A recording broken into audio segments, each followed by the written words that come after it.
নমস্কার প্রিয় দর্শক, আজকে নিয়ে এসেছি আপনাদের সম্মুখে একটি খুব সুন্দর ভিডিও। পেতনি ঝাড়ন। পেতনি কিভাবে আপনি ঝাড়ন করবেন। যদি পেতনি ঝাড়ন করতে চান বা আপনি একজন গুণী হন বা কবিরাজি হন বা তান্ত্রিক হন, তাহলে আপনার অবশ্যই এগুলো জানা থাকবে। আর যদি না জানা থাকে তাহলে আজকে যে আমি পেতনি ঝাড়নটি বলবো, এই ঝাড়নের দ্বারাই আপনি পেতনি ঝাড়ন করতে পারবেন বা ঘর ঠিকঠাক করতে পারবেন। এই প্রয়োগটি অনেক বড় আছে, তো একটি ভিডিওতে সম্পূর্ণ হবে কি না জানি না। তবে যদি একটি ভিডিওতে সম্পূর্ণ বলা না যায় তাহলে আমি তার পর পর্ব 2-3টি পর্ব করে এই ভিডিওটিকে সম্পূর্ণ করব। ভিডিওটি শেষ পর্যন্ত দেখবেন, তাহলে বুঝতে পারবেন নিয়মবিধি, আর সমস্ত পর্বগুলো দেখবার চেষ্টা করবেন। দেখুন, পেতনি ঝাড়ন করার জন্য প্রথমে বলে দিই, কৃষ্ণপক্ষের মঙ্গল অথবা শনিবার, অষ্টমী, চতুর্দশী, আমাবস্যা তিথিতে, অশ্লেষা, মঘা অথবা পুষ্যা নক্ষত্রযুক্ত রাত্রে কোনো জলাধার হইতে যে কোনো জ্বলন্ত জলজ লতায় বা ঘাসের পাতা বা ফুল বা মূল অথবা শালুক ফুল, লাল ফুল বা পদ্ম তুলিয়া আনিবে। এটি নিয়ে আসবেন, যেমন বললাম এই দিনগুলোর মধ্যে কৃষ্ণপক্ষের অষ্টমী,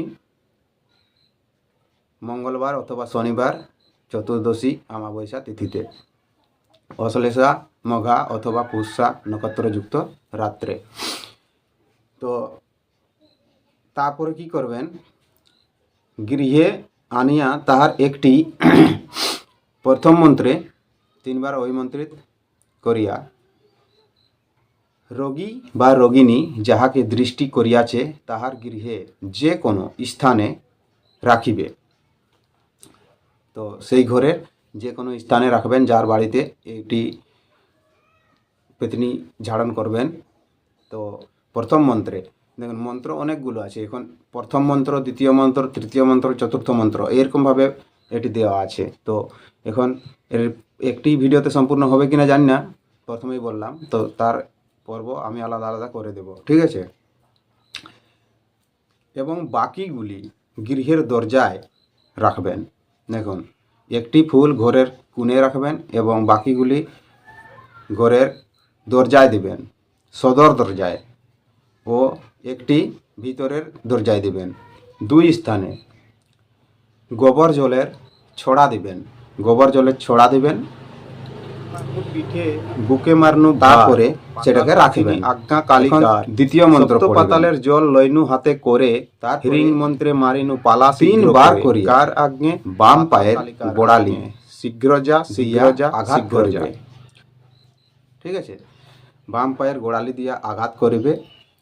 তারপর ওইগুলি আগুনে 3য় মন্ত্র দ্বারা ভস্ম করিয়া উহার ছাই 4র্থ মন্ত্রে কপালে তিলক করিয়া দিবে। দেখুন, এই যে 4র্থ পর্যন্ত মন্ত্র চলে এলো। এখন 4র্থ মন্ত্র, প্রথম মন্ত্র, দ্বিতীয় মন্ত্র, তৃতীয় মন্ত্র, 4র্থ মন্ত্র, এই মন্ত্রগুলির আমি আলাদা আলাদা পর্ব করে দেব।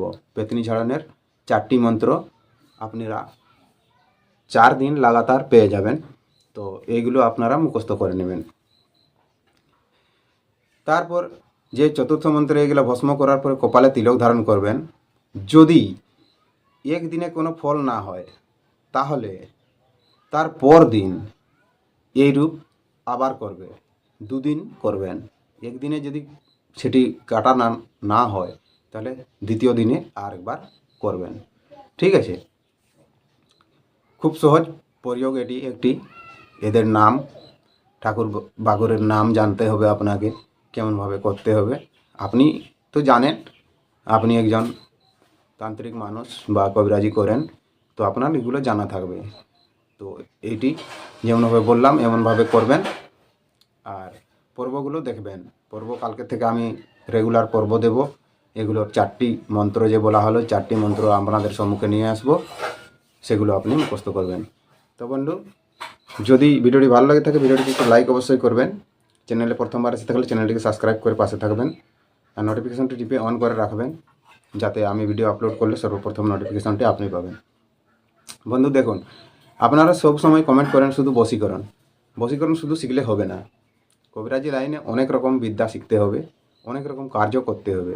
তাই আপনাকে অনেক রকম বিদ্যা জানা দরকার আছে।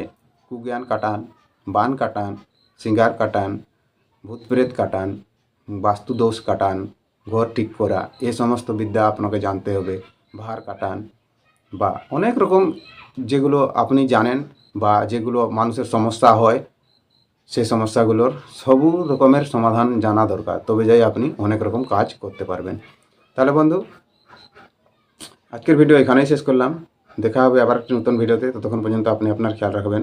নমস্কার, জোহার, ধন্যবাদ।